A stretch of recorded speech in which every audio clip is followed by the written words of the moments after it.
Okay, everyone, and welcome to the second edition of Live After SmackDown Live. I am Tonya Rogers here with Andrew M. Swift. It's pretty simple. We're going to break it down. We're going to talk about SmackDown Live that we just witnessed. This is going to be a weekly thing. We're going to do this every week for you people, giving you our hot takes and our opinions. But first, just there was a show yesterday.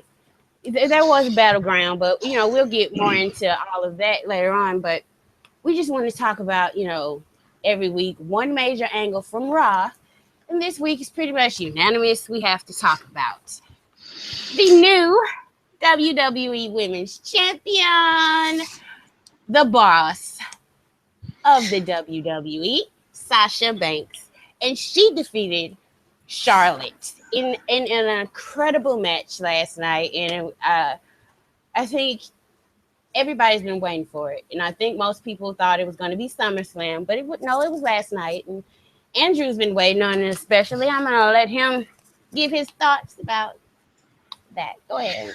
It's funny because when I was thinking about what we were doing for this show tonight, I was like, you know what? It's funny how mad I was last week.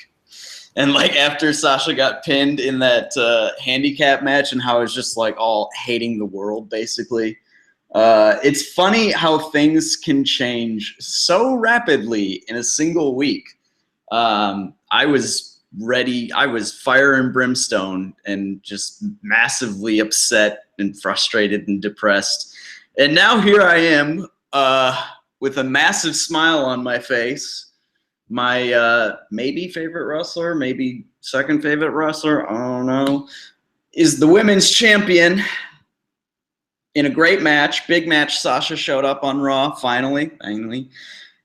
It's just funny being a wrestling mark because when you're invested in, particular performers, there are ups and downs, obviously for every performer, but the swing that I have had, and granted, to be fair, my gimmick is kind of like rapid mark swings. But the swing I've had in the last week is honestly one of the more stunning reversals I've felt. Last Tuesday night, I was just down on wrestling, down on everything as a whole, and then got to see Bayley, my girl Bales, debut at the Verizon Center on Sunday, and then Sasha won the title. And now here I am, after having witnessed the first post-brand split edition of SmackDown Live, and and literally the only thing that I can think to say right now is all hail Triple H. Yeah, I don't know what you good people think, but it seems like Andrew and I, maybe other people, we think Triple H has made a coup, snatched Raw. I don't know if it's thinking. It seems pretty obvious at this point. Yeah, when I was watching Raw last night, not to get into it, I was thinking, this looks like a longer NXT. Mm-hmm. Everything made sense, kind of, sort of, except for a little. But okay, let's get into this show because we don't review Raw. Yeah, unfortunately. On Sunday, in the triple threat match between Roman Reigns, Seth Rollins, and the WWE champion Dean Ambrose, Dean Ambrose stood tall and retained by pinning his former Shield brother Roman Reigns. So SmackDown got the top title in the company. And so the general managers decided they were going to hold a six-pack challenge to decide who would challenge Ambrose at SummerSlam. Now, for some reason, they thought five guys, right? Quick, yes, these five guys deserve to be in this match. And then, you know what? Everybody else fight for it. We don't know. So the five people that they picked were, of course, John Cena, AJ Styles, Bray Wyatt, Dolph Ziggler, and Baron Corbin. One of these things is not like the other people. And that's Baron Corbin. He should have been in that battle royal. Yeah. Anyway, Apollo Crews ended up winning, but the final four of this battle royal, because nothing else really interesting happened. I guess you could note Simon Gotch was the first one to get out, but that's what happens Mhm. when Hunico kicks your ass. That's what happens when you lose shoot fights backstage to Sin Cara. Right. You go out in this battle royal instantly. So the final four was Zack Ryder, who I thought was the most over with the crowd. At one point, I thought he was going to win. I thought he was good. I literally picked him to win. I thought he was going to win. The Demon Kane, Kalisto, and Apollo Crews. Now, when it got to the final four, I said, of course, Apollo Crews is going to win. And I don't think he was very impressive in winning. No. I don't mind the way he eliminated Kane. I just would have rather that he got rid of either Zack Ryder or Kalisto. It made it seem like Kane was the monster and Crews kind of got lucky. Yeah, exactly. That's exactly it. It's stunning because, Crews, like, you feel like if you just had him manhandle this, like, battle royal, if you had him, like, eliminate, how many people were in the match? Like 15, 20? I don't even know. Yeah. But if you have him eliminate, like 6, 7 people, all of a sudden he looks like a big deal. If he's in the last four and eliminates literally the last other 3 people, it's like, oh shit, Apollo Crews is for real. You know, he just like knocked out, a bunch of stuff. But instead, Kane throws out Kalisto and Zack Ryder, who missed the drop kick by. It's the old. I don't know how many of you are really old OG smarts like I am. Every battle royal, especially if you're going to have somebody like Apollo Crews, big dude, you can buy him eliminator. You need to use the Diesel in the Royal Rumble 1994 philosophy, where he just comes in and shows that I am a grown man and I am throwing you out of this ring right now. Right now, we didn't get that. Can we just take a small detour? Zack Ryder. Oh boy. He had a rough night. That's he missed that drop kick. Who's that drop kick on? Kalisto, I think. I thought maybe something was wrong with his quad when he missed the thing on the top rope. When he slipped, yeah. Yeah. Maybe I hope he's not injured. I hope he's not injured too. I just hope he made several really awful botches. That was weird. So Apollo Crews won, and he got a promo afterwards. And I'm a little biased because when I see Apollo Crews, especially when he talks, all I see is his big smile. So I don't, and all I can imagine is that he's saying some kind of version of how happy he is to be where he is at the moment. I'm pretty certain that is what he said. Didn't he say, "I'm the happiest man on the earth" or something like that? I'm pretty certain he said something like that. So, that's his gimmick. He is happy to be here, people. He is never not happy to be here. He is never not happy. He is the happiest man alive. Wherever he's going, he's going to be happy when he gets there, too. God damn. He's going to be so happy working Superstars, let me tell you. Okay, they got, for some reason, Cena on this show, right? Yeah. Everybody else got their little, promos. I thought Ziggler, I liked his promo. People talk about him, but I'm going to tell you, I got a little soft spot for Ziggler. He said he lost his way. Mm-hmm. And that stuck out to me because I liked it that he's kind of taking ownership. But, dude, no, you didn't lose your way. The creative lost you for a long-ass time. So, shout out. I'm just going to say before we finish this, shout out to what T-May Burner.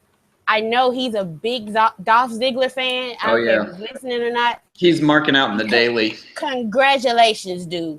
Congratulations. Because in this 6-pack, Dolph Ziggler, from out of nowhere, this is screw a RKO from out of nowhere. This was smooth out of nowhere. Like if Baron Corbin had won, I would be like, I don't see it, but they're gonna push somebody. They're gonna push a new guy. Yeah. If Bray Wyatt had won, I would have been. I know some people like Wyatt and Ambrose, that wasn't good, but I would have been like, maybe they're gonna let Bray Wyatt. Maybe he's gonna do something. But Dolph Ziggler, I am so confused. He's the last person, and this is, I'm telling you, I win Survivor Series 2014. 2014. Yeah. Uh, people were excited for Sting, and I love him.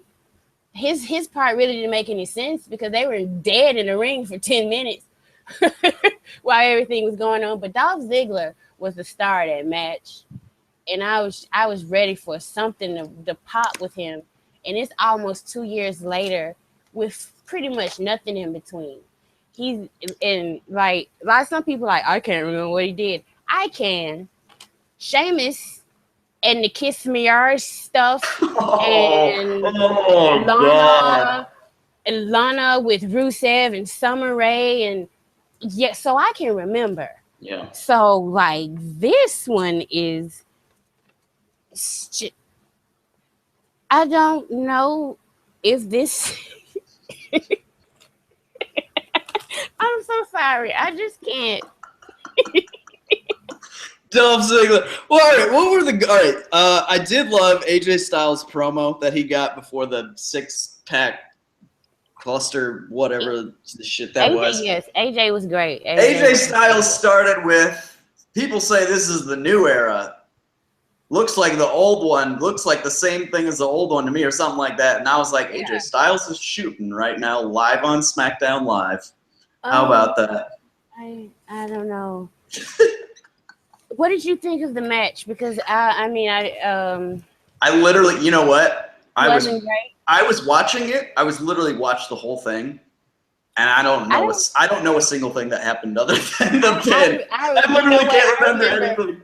I'm gonna tell you what I remember straight up. Okay. I remember John Cena, for some odd reason, standing there with Baron Corbin on his shoulders for like 15 seconds. Dude, you've done this to the Big Show. So yeah, it's cool. Like, I don't know. Yeah. Everything felt okay. We talked about the main event angle. That's your SummerSlam match. They were advertised. They put up the advertisement. It is Dolph Ziggler versus Dean Ambrose for the WWE World Heavyweight Championship at SummerSlam. That is going to be such a lit kickoff show. Okay, before we get into the undercard, which it wasn't much. Like, I had pages of stuff, but okay. Yeah. Last week, but I don't have much this week. Okay. Yeah. What are your thoughts before we go on with like the new music, the layout, the commentary team? Commentary was awful. It was none of the three had chemistry with any of the other people. David Otunga. I thought he was Byron Saxon for a minute, and I almost got upset. I was like, what? I thought they left him on Raw. I thought we were cried. No. I thought we were done with Byron Saxon. And I was like, wait a minute. Okay, no, it doesn't quite sound like Byron, but he's still making dumb, nonsensical points in the worst voice, most monotone voice possible. JBL talks. JBL says things too much. Yeah. Like when they were all in the battle royal, when all the little guys were dogpiling on Kane, JBL over and over, but you gotta get him over there. I'm like, yes, JBL. We pretty much get it. Yes, we know how a battle royal works. Okay.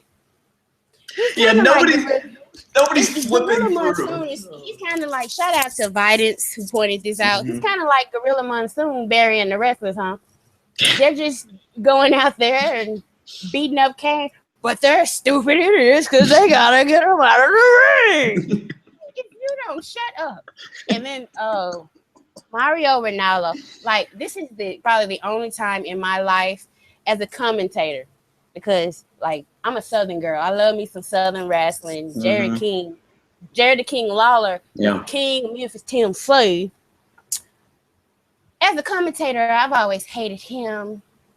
I want him back. I'm ashamed of myself. Oh, we're missing Jerry Lawler. As a woman, I should not want Jerry Lawler anywhere near commentary. That's Jerry not a good Lawler sign. would have actually gotten something over on commentary tonight. Something. Anything.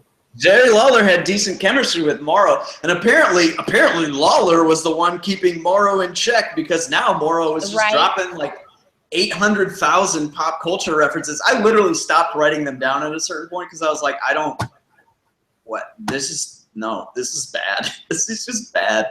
It's not good. Okay. Yeah. Poor Morrow. No, but hopefully something will shake and they get rid of David Otunga. Yeah. And maybe because JBL is decent. Yeah, he can be good sometimes. He can be good. When Bo Dallas first debuted on the main roster, brilliant work from JBL during every Bo Dallas segment. Like, when he tries, he can do it. But it was terrible tonight, in my opinion. I tried to block him out after the Battle Royal. And I was kind of successful. So let's go to our undercard, which we had a rematch for the Becky and Natalya match that happened at Battleground. And I would just like to point out, there was some debate on these interwebs about Natalya's win and whether it was clean or dirty. I say it was clean. Not the cleanest, because she's a heel and she did some heel stuff. But the referee saw everything and he never disqualified her. In my opinion, just mine, WWE has bent their rules so much where, like, in a regular match, you can power bomb somebody through the announce table and the referee's like, maybe he'll get up. You know, why should I disqualify? Like, sometimes that happens. So the rules are so sketchy that little nuance that happened at the end where Natalya was kicking behind it wasn't enough for me on how it was booked. So let me tell you what commentary said about Natalya. Said she had a perfect game plan against the last kicker. It was perfect. They compared Becky to the Buffalo Bills, who never win anything in life. Commentary never, ever during this match implied that Natty cheated in that match or that she didn't deserve to win. But I get it. They're trying to have all the women equal, but 50-50 doesn't work. Doesn't work. Makes everyone look terrible. You know what the saddest part about that whole segment was? When after Becky won, and I was like, all right, whatever. They 50-50'd it, but maybe they'll just, be like, all right, Becky's our star from here on out. And then Alexa's music hits, and I'm like, yeah, I got super excited. I was like, let's go. Alexa Bliss promo time. All right. And I knew it was coming. I didn't like her promo. I'm sorry. I love Alexa Bliss, and I know not everyone agreed with me in the daily, but I thought her character didn't have the mean streak viciousness that she did so well in NXT. Instead, she was just basically focusing on how hot she was. And, like, that's part of her gimmick, but that's, like, a very small part of her gimmick versus, like, how evil and vindictive and vicious she can be. And that didn't come across at all. And she got, like, 7 seconds before Naomi interrupted her. Because, of course, this was the one women's segment on the show. Yeah. One women's segment on the show, and we got, how many? Okay, let's count. Natty, Becky, Alexa, Naomi, Carmella, Ava. That's 6.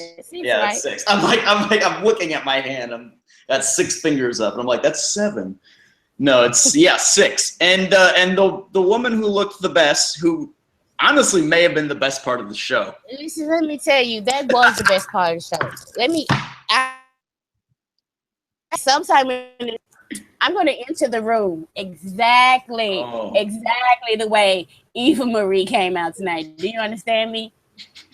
I want everyone to know that each and every wrestler is jealous of that fucking entrance. Do you understand? Oh, yeah, absolutely. That intro makes you look like a huge deal. Like, when I was like, this is perfect. This is the best thing ever. And I love Eva Marie now. Screw everything. This is how come no one's ever thought of this before? It's perfect. Yeah.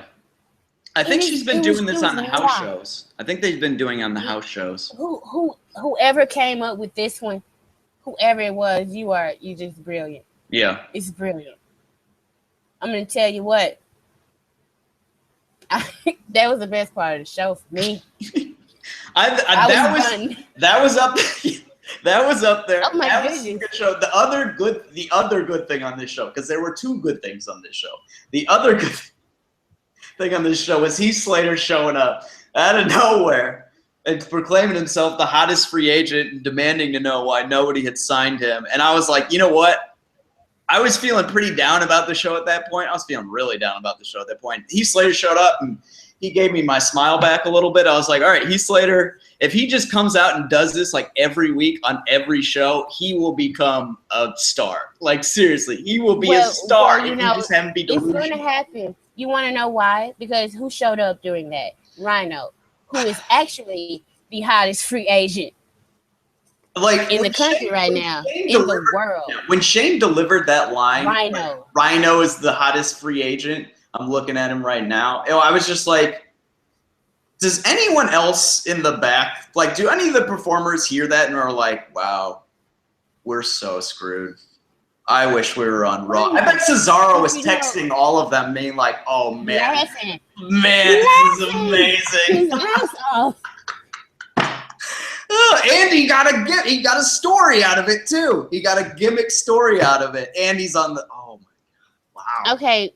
This ties into Rhino because Heath Slater will definitely do this because next week Shelton Benjamin is going to come out. Oh, God. And interrupt them. And the next week is probably going to be MVP. The week after that is going to be Carlito. And can we drag somebody else up from the Ruthless Aggression era? Please? Is there? I don't even know. Can we get like Eminem? Can we get reform Eminem? I would pop for Eminem to come back. Johnny Mundo. Yeah, Johnny Mercury. Yeah, and Melina. Got to bring Melina back too. If your attitude is too bad to work for Lucha Underground. Yeah. I was like, damn, girl. Oh man. Alberto. They were begging him, don't go. Please don't go back to WWE. He's like, no, I must go. They don't want you, Melina. Yeah, hey. No, they don't care about you. They're like, flat no. Hard pass. I think I started to drift on this show because I don't have to review it. I was so glad because I was like, listen, if the decision to turn over the reins to you is looking more and more like the best one for me ever. Because I don't know how I would have responded to the Miz and the Randy Orton and what was that? Oh, it was Randy Orton making masturbation jokes, and then I believe implying that Miz and Maurice were into pegging. Which, what's wrong with pegging? If you're into that, then you're into that, you know? I mean, what's the big deal? Come on, Vince. It's 2016. Oh my God, this show, I can't believe it. And then they jobbed out Miz, the poor Intercontinental Champion, who's doing, I loved the Miz when he came out and he's like, I'm going to interview an ex-world champ who had all these accolades, blah, blah, blah. And I'm going to interview myself. He tied Randy Orton in it. Yeah. Because he said Evolution and Legend Killer and Legacy. I was like, oh, this is beautiful, Miz. And then he was switching chairs from like question to answer. I was like, just give me 20 minutes of this and you will raise this show grade by a full letter grade. But realistically, okay, we have the Battle Royal. But who is there for Miz to like face and put over? No one. I think, you know what? I think SmackDown, this is what I think. There's going to be more call-ups and, some more people, especially on the women's side, the women's division, around September might get a little better. They don't have, okay, this is the thing I noticed. The only title that really was addressed was the WWE title. Yeah. Really, Miz, he's talking about it, but we know him and Randy Orton aren't going to feud for the Intercontinental right. Championship. Yeah. Randy Orton has Brock Lesnar. Yeah. And then we kind of have a tag division. We kind of have a women's division. No mention of like they're just going to be having matches just cause. Yep. Cause like no stakes whatsoever. Not even the false impression of stakes. Like none. This is your first show. This is your first show, and you don't say like what 75% of your roster can be working for. This is what WWE, they tend to book for moments. Bailey at Battleground was an amazing moment. Like I was sitting there, so you were there live. Oh my! I was getting cheap. Like when Sasha came out, let me tell you, when Sasha came out and I saw her face, I said it's gonna be Bailey. When I saw her face, I said it's Bailey. It's nobody else. She wouldn't be looking this damn happy. Right, exactly. Anyone else, right? Yeah. And that was a great moment. Finn Balor coming in and being made a star. Made a star. That seemed like a big moment. Yeah. And so, we're WWE fans. And so we're looking to SmackDown to see like, okay, what are they gonna do? I wasn't expecting it to top because I looked at it and I was like, yeah, in my opinion, most of the best wrestlers are on Raw. That's what I was looking at the draft. I wasn't, this is my favorite and this is my favorite. Everybody knows my favorite. But like the thing I like to look at when I watch shows is like good wrestling, good character work. Kevin Owens gives me all the character work I ever need on Raw sometimes. So these guys, they put on great TV matches, and that's what happened on Raw. Yeah. We're going to have to compare the show. They're comparing each other in kayfabe. Oh, yeah. We have to do it. Yeah. So I saw great TV matches, and I saw like a storyline. What was the storyline coming out of this show for anyone? There isn't. That's your answer. And there is storyline. There's some nice little setups coming out of some things from Raw. Oh yeah, for sure. There's a lot of good stuff going on. It's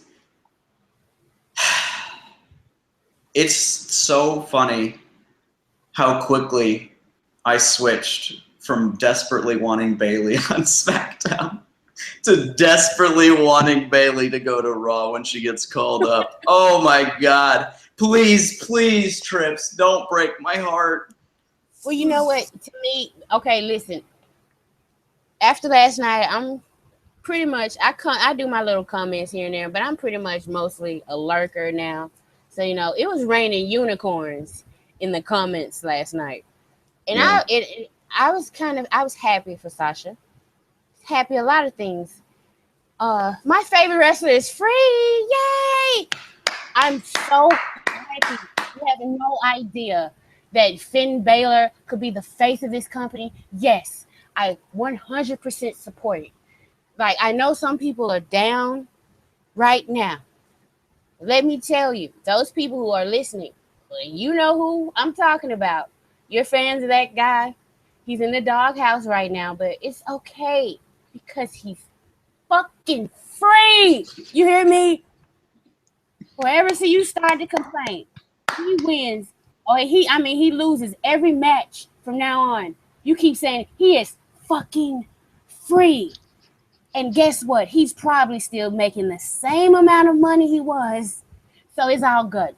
He can still take care of his family. He's not dead. He's not a jobber.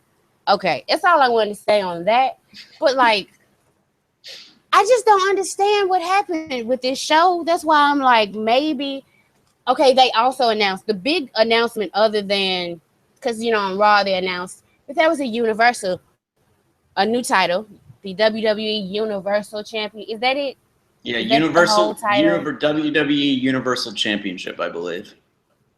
I would have been better with the WWE Global Championship Universal kind of seems a little like it just makes me think of Universal Studios in Orlando, Florida.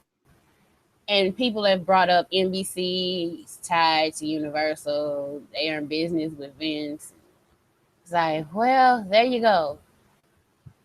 But the big announcement from SmackDown was only that pretty much they were going to get the first pay-per-view of their own Oh after yeah, SummerSlam. yeah. So I heard that and I'm like, okay, I don't think it's a good idea to like not have good shows until then. But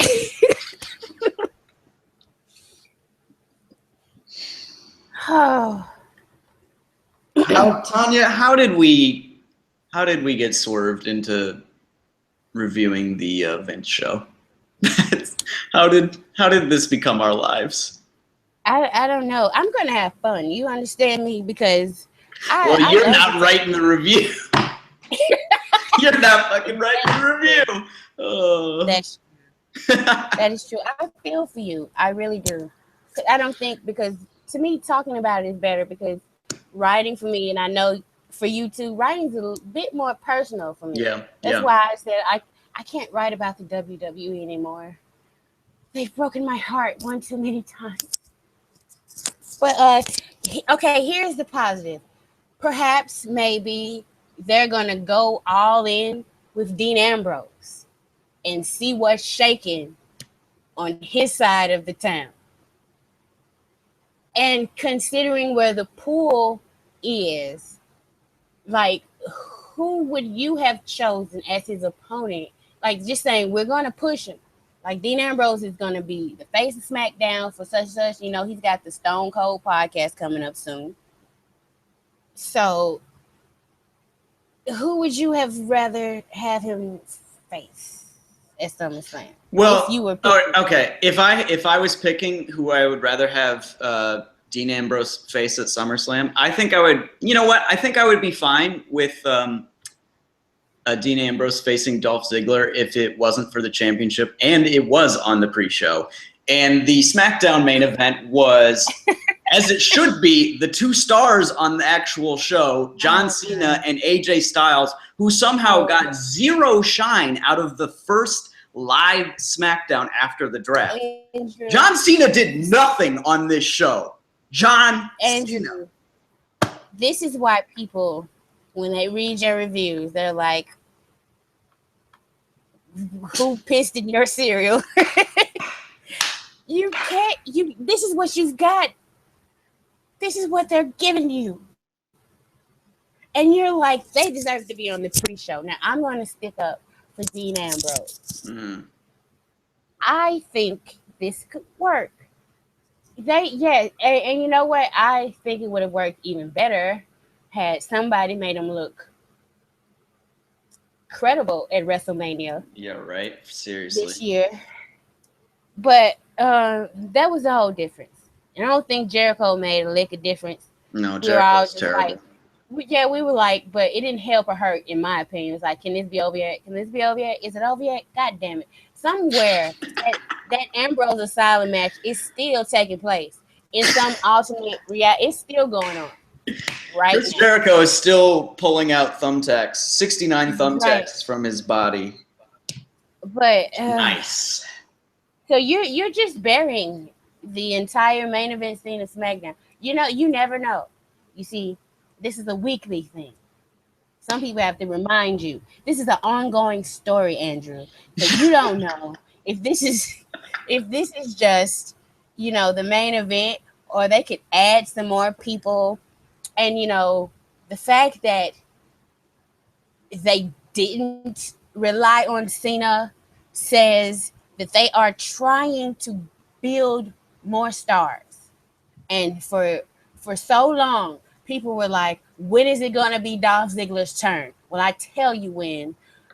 2.5 years too late, damn it. That's when.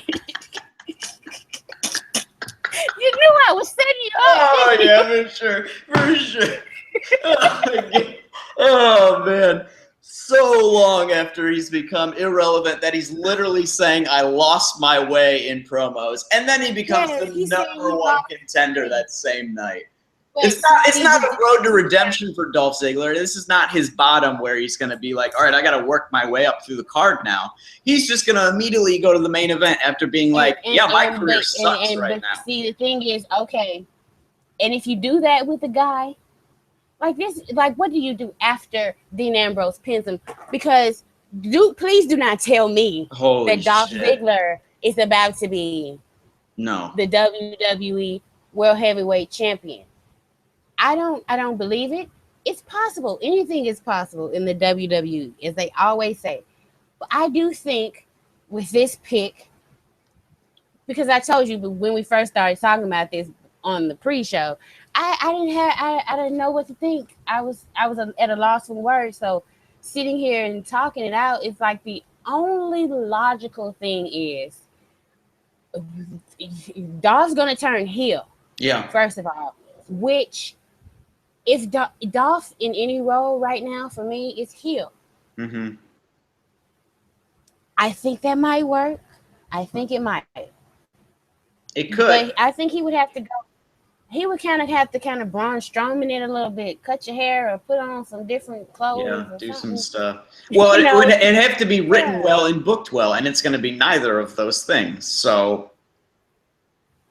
But if this is the decision, I'm saying, because we're going to talk about this next week. If this is what they're going with, then Dean Ambrose fans should be fucking excited. Like, yeah, Dean Ambrose is gonna be champion forever. he's gonna break CM Punk's reign. Dean Ambrose. People were complaining Roman Reigns is gonna beat CM Punk's reign. Nah, Dean Ambrose, baby, 500 days. Here we go. How many are we in? Like 30 now? Boom. Only 470 more to go. It's at least until Backlash. He's probably going to be defending the title at Backlash. Yeah. Against Dolph Ziggler in a rematch after they have like a shenanigans, like fuck finish at SummerSlam that the crowd boos. Yeah, that's another concern. I have. Brooklyn is ruthless when they don't like something. And I understand that they are very fond of Dean Ambrose. But as I recall, last SummerSlam, they weren't giving Dolph all the love in the world. They kind of crapped on his match with Rusev, didn't they? Mm-hmm. If I can recall, it wasn't the best. Like, the crowd liked it when Lana and Summer Rae got into it. But that was pretty much it. Yeah. So they like to get some heat. Okay, just throwing stuff at the wall. What if Baron Corbin had a pin AJ Styles? You know what? If Baron Corbin pinned AJ Styles, I would have been like, you know what? This is probably not the greatest idea, but it's someone new. What if they're gonna try to make Baron Corbin a star? You know what? So okay, it probably wouldn't have worked, but it would have been something new. Instead, we have. Oh my God, I cannot believe that Dolph Ziggler pinned AJ Styles. I literally cannot believe that. AJ Styles is literally the best wrestler on the planet today, and he just got pinned by Dolph Ziggler. AJ gets pinned a lot though. Yeah, but it's different getting pinned by John Cena than getting pinned by Dolph Ziggler on Tuesday. Yeah, I think this is his cheapest pin, in my opinion. Like, the other guys who have pinned him is like except for Jericho at WrestleMania, that still was like, oh God, that was awful. Yeah. On the grandest stage. On the grandest stage, make this dude look like a geek. The grandest. And then a few months later say, I wished I signed him 10 years ago. What? You just jobbed him out at WrestleMania. Where does SmackDown go from here? I don't know. I honestly don't know. SmackDown Live, I'm sorry. SmackDown Live. Well, okay. Women's division, what's going on there? Becky is apparently the top star, even though she just lost the Natty 2 days ago. But she won tonight, so we 50-50 booked that. But at least Becky's on top right now. And apparently They're probably, are they going to have a tournament? I don't know. We don't know. They didn't say anything about a women's title. They say anything They said about 0 anything words. but the main event. All we got. The only thing they cared about was the main event angle. Going to face Dean Ambrose. Yeah. We didn't get everybody else. Just wing it. You're on your own. Yeah. The entire women's segment was literally the worst of like 2012 Divas division with just a better heatless match. Like that's what it was. And then it was just like all interrupting each other, catty, blah, blah, blah, blah. No one actually doing any real character work. No one actually making any points. Just being spiteful and mean and rude because this is how Vince sees women. Let's be real. And then he sees Ava Marie and he thinks she's the most glorious thing on the planet. And sorry, Gino, but she is a terrible performer. That entrance was incredible, though. That entrance, but don't get me wrong, the entrance is amazing. Who would you give that to? Like, legitimately. Who deserves that? Because, Ava Marie, I'm sorry. She doesn't deserve it. Who would you give that entrance? Because that is, like, GOAT level entrance. That is GOAT level entrance. Seriously, that might be the best entrance on the entire roster, on either brand. Holy shit. Who deserves that?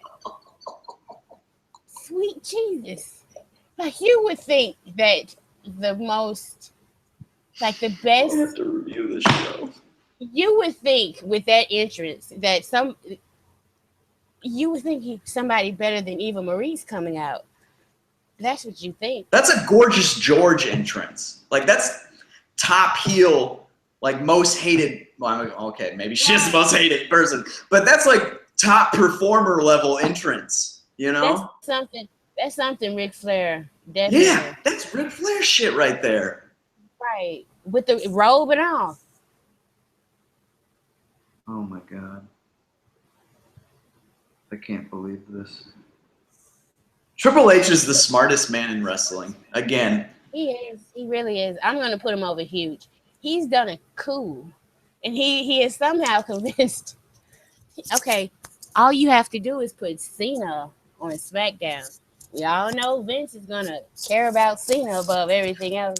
But he didn't. He didn't even care about Cena tonight. Cena didn't get Cena out of anybody. Like, he didn't get a promo. So, first of all, this belt is very important because your top star, let's face it, he is the top star. He didn't even care enough to tell people why. This commentary had to say, well, you know, if he wins, it'll be his 16th time. Yeah. They couldn't have given him like 30 seconds to do his little John Cena thing.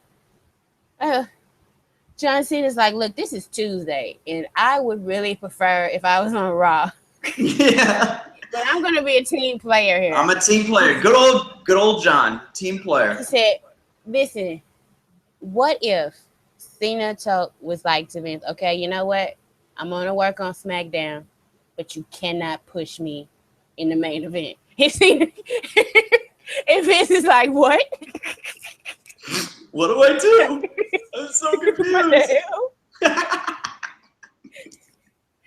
How? Oh, my God. You know what's funny? You remember what you said last week, Tom? Remember how you said what the main event of this week's show was going to be? John Cena versus Randy Orton? Mm-hmm. I wish it was that so bad. That sounds so good to me right now. Oh my God. Just do a 60-minute Iron Man match with them. I don't care. I think they've done that before, right? I wasn't watching it at that time, but I'm pretty certain they did that. I would have loved to been like a fly on the wall when like everybody found out that Ziggler was the one going over. Right? Yeah. Like Ziggler himself, he couldn't have. There's no way in the world. He woke up this morning and was like, I am going to be in the World Championship match at SummerSlam. There's no way. No. Vince decided this 10 minutes before they went out. Yep. 10 minutes. Yep. They were like, change the plans. Come here. Everybody huddle up. Instead of the finish where we have AJ tapping somebody out, you know, this is what I thought, that John Cena and AJ Styles somehow would get in each other's or double submission, and it would be I really did. Triple threat. I am way off. And I'm gonna stop. Or at least they would like get in each other's. I mean, I guess Styles hit the phenomenal forearm on Cena to like knock him out or whatever. So he knocked him out. Very pedestrian. But then Styles got pinned by Dolph Ziggler after not even his finisher. No, it was a super kick. That's what I wrote down. Yeah, that's another thing. It wasn't even his finisher. I hope right now that Finn Balor is texting AJ Styles pictures of him with Carl Anderson and Luke Gallows just being like, hey man, how's it going? I hope Finn is just like rubbing it in so bad. I would pop. I'm all of a sudden I'm a Finn Balor mark. This is what happens when you make stars, guys. People start liking your performers. That's crazy. This show was nothing of what I didn't expect anything. I was really like fresh start. We're going to see what they do. And like, it was weird. It was like, what? Huh? You know what? And this is my opinion. Like, there was really no need on this show since your champion's coming home. He brought it home. Yeah. So just let him develop a feud naturally. Yeah, exactly. You didn't have to be like Raw and have all the roster out there and then set up a match. If you're following him, like, be a little bit more creative. Let Ambrose come out, talk about how he's so proud to bring it home. Like Ambrose, he's pretty good at getting the crowd riled up. Little promo time here, and it was just like kind of more about, oh, this is a new era. Okay, we're doing it on Raw. Okay, Raw is the one that needs to start over. They lost their top title. SmackDown is supposed to come in with a little swag, not come in like, yeah, we're resetting everything too, people. No, we're not resetting anything. We got the champ, and it's just supposed to happen.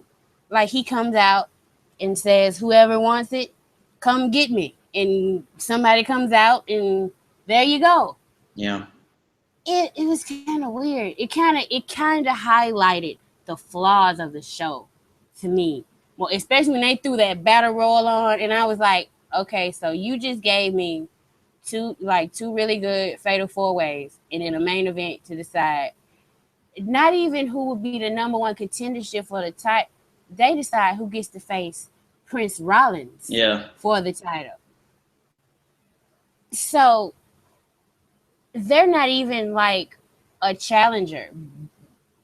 They're both of the guys have something to prove in this new title and everything. Right. SmackDown shouldn't have anything to prove. We said we're the A show, goddammit, we're gonna act like it. And they were acting like they weren't. I need some swagger with SmackDown. I'm gonna need that. They got Cena. That's the first thing that should have been teased. Ambrose comes out. Yeah. Who wants it? You hear dun, Dun, dun, dun. and Cena comes out. And then of course AJ Styles comes out. Sticks his nose. It just seemed natural that would happen. And I don't know if they were like booking for a swerve or, oh, we got to do something new and different and crazy and exciting. But you know what? That's a really interesting point. Like that's a really it is. That's a really, really interesting point because like Raw, like the new fresh stuff Raw did was they had like a women's title match that gave it like 18, 19 minutes or something with a clean title change in a really good match. That was fresh, totally unexpected. Biggest Sasha mark in the world here. And I was on Twitter as soon as the match was announced, like, oh, they're going to 50-50 this feud to SummerSlam, you know? So that happens. And then they have a guy debut, wins a fatal 4-way, and then beats clean the former top guy, Roman Reigns. They make a guy in a night. Those are huge things. Those are big deals. Those are reasons why people turn into show, being like, wow, they just made someone look really impressive. I want to see, you know, if this person really is that impressive. Instead, on SmackDown, on tonight's show, SmackDown Live, rather, we had Vince, you know, as you said, 10 minutes before the show being like, what would be the most bizarre, you know, biggest surprise thing I could do right now? I know. Let's have the world title challenger for the WWE Championship be a guy who lost to Heath Slater like 3 months ago. I can't. He I can't even. He lost Heath Slater, who is now an undrafted free agent, pinned oh my God, your number one contender. When Social Outcasts. When Social Outcasts were a thing. Yeah. They pinned Dolph Ziggler. They pinned Dolph Ziggler. And now he's challenging for the title at their at the second biggest pay-per-view of the year.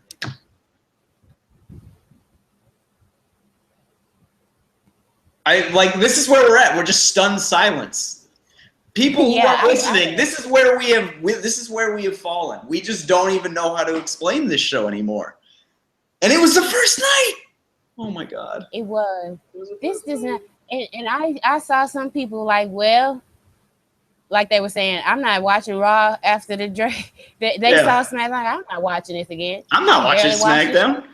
Yeah. Right. So I would think, do what you do on Raw, and I don't know, just make it seem different. It seems like an old episode of Raw from like 2013. Yeah. Without the stars. Without Daniel Bryan. Without the Shield. Daniel Bryan, you know what? This is why I gotta start writing. So we should go out on this. But you know what they did that was the worst thing on this show? They turned Daniel Bryan heel. They turned Daniel Bryan comes out to start the show saying this show is all about the talent, not about authority figures. The authority figures had, I think, double the amount of time on SmackDown than they did on Raw. And at the end, it's pretty much like, well, we know that Ambrose and Ziggler ain't gonna be enough, so we're gonna bring out Daniel Bryan to pop the crowd and Shane McMahon to pop the crowd. We need both of them. We need our board. Oh my God! Start chanting yes. You know what I hope they do with SmackDown now? I hope they turn it into a shoot where Bryan and Shane actually are the authority figures, but like they're also doing it in kayfabe where Vince is still the overlord, and so they're trying to get good ideas past him. I hope that's how they start working SmackDown. They're like, make it this really twisted reality era, like 3D chess wrestling show, and see how that works. I think that will probably work better than what was presented tonight. Okay, this is gonna be probably my final thought. I had a little argument. Somebody suggested Triple H come back and face Dean Ambrose for the title. Well, Kevin Tierney, you win. I agree. I'd rather have Triple H come back and face Dean Ambrose than this. I'm sorry. And my grade, because I used to grade on a Bret Hart scale out of 1 out of 10. This show, because of Eva Marie's entrance, I give it a 2 out of 10. Yeah. And that's it. And you get to read Andrew's opinions a little later on. Yeah, everybody, it's been great, but listen, I'm just gonna say, let's stay the course, because I've always loved SmackDown. Please don't give up. Don't give up on SmackDown. Don't give up hope. Don't give up hope. And if you have problems, there's always us that you can listen to afterwards. So we'll be there with you, people. We'll be struggling. Godspeed, folks. Bye-bye.